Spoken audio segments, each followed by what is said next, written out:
divine constitution of divine nation. of divine. I guess that's redundant. No, that's right. No. Constitution of divine nation. So it's already divine in nature. Mm-hmm. But I wanted to connect it to a word that I'm sure that some of you have heard us say. For others, it might be new to you.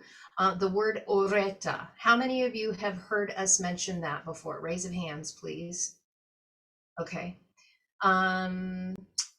For those who might be watching this video later, I'm just going to say this very quickly. Oreta is the word for law. It's only used 3 times in the New Testament, only 3 times. And the places that it's used is 13, 12:5, and 22:40. This is the only time that word is used in the entire New Testament. I would highly recommend, if she's showing you what it is, vibration, even to jot it down as a frequency, touch on it, because what we're moving into is the establishment of sovereign standing or one nation. And Carrie's doing it we're building up underneath it. She's undergirding to the vibration of with the bet today of how to build it. Yes. This has to be built. Light's law has to be built, and this comes within you. But so really, if I was looking through a telescope from the building place, as I just cleared, say I'm building and I just cleared my land and I'm setting up my builder's level, and I'm looking through my lens, I'm looking at that. That's what I'd be seeing. I'd be like, wow, there's my trajectory is moving towards that. This is what you're building as the olive, as an order of light from within you. From the sacred chamber comes light. So it's a very powerful word. But yes, it is. So I'm trying to get everybody in here too, as they're ding dong coming in. Why I wanted us to briefly discuss this and touch on it before we go into the bet is because of the first letter. The first, oh, nice. Dried out. yeah. Yes, it's dried out.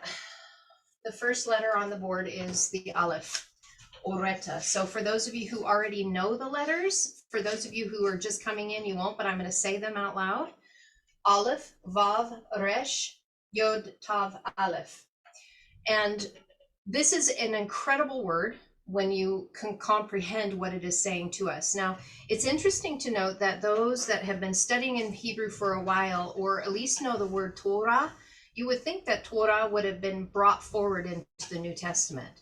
And some of you already know this, but again, for inculcation's sake, the reason why Torah wasn't brought over into the New Testament is because this is the form of Torah in the Aramaic form. It is actually a permutation, and it's got more letters added to it than the base of Torah itself. But Oreta was what Ishu was speaking of to individuals that learned the Namosa. Have you guys, how many of you have heard the word Namosa before? Can you raise your hand so I can know? Okay. So for those of you who have not heard that, Namosa is a Greek word for law. It is the Greek word for law. Now you will see that written in the New Testament, and you will see it as Namosa. The reason why Namosa is written, how many of you guys remember the share that I did not too long ago about how all of the Hebrews had become Hellenized? How many of you guys heard that? Okay. Hellenized Jews means they lost their language. They lost their identity.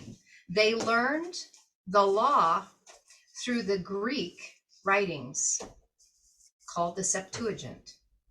So when it is referred, when Ishu said and would refer to them as your law, he was speaking of Namosa. The law he refers to in the writings was Oreta, which is the feminine version of the masculine word Torah. Why is this so important? Why did I want to bring this up before we go into the bet, the letter bet? Because we finished up with the Aleph. Again, the first letter is an Aleph, so everything that we shared about the Aleph applies.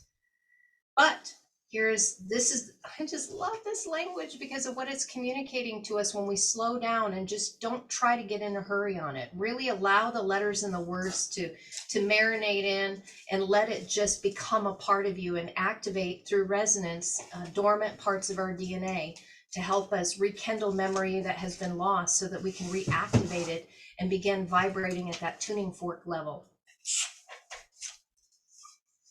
I went and drew a dividing line between these. It's like it's a compounded word, even though it doesn't say it in the writings. By spending much time in the language, it's really a compounded word. The first three letters is the word for light. Aleph, Vav, Resh. That is the word for light. So I'll put that over here on this side. Yod, Tav, Aleph is the active form of the word atah. And atah means you, and it means come. So maybe you guys can connect this if I share this in the English verse, the spirit and the bride say, come, right? That's the word atah. What is this saying? Well, we can take a look at this here. I'm not going to use my hands. I'm going to use my little eraser thing, which I can't find. Oh, there it is, because it fell on the floor. This is a little loftier. Is this your beginning class? Yes, but this is a word that we need to connect to. Yeah.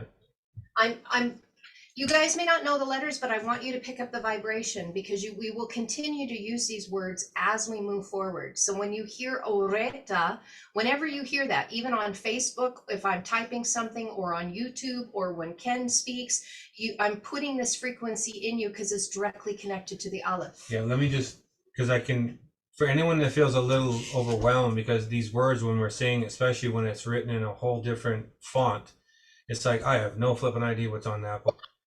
It's intimidating. And so I want to be sensitive to that, because I can feel that right now. It's like, I'm just become on here, and we're already going into Light's Law. But I just wanted to touch that again. What Carrie's doing is she's just setting up the telescope from your vantage point. We can now point it in a direction to know this is destination, and destination and journey seem to share the same vibration. And so that's what she's doing. And she's potential still with the olive, but this has to be built. So she's showing you the blueprint or the intention as fulfilled. Thank you. So I apologize if any of you are feeling overwhelmed when I do this.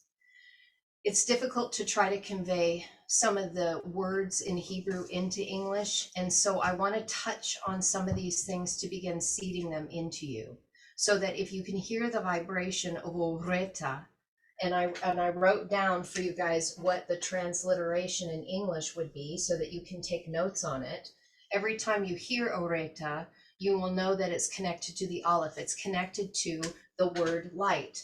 And then you can connect it to what Ken is teaching with the constitution of divine nation, because it is based on light's law, not dark or black's law, light's law, which is this. What I am doing is I am teaching you the otiot, the letters. The only way that we can write a constitution for a divine nation is where we take into consideration the letters themselves.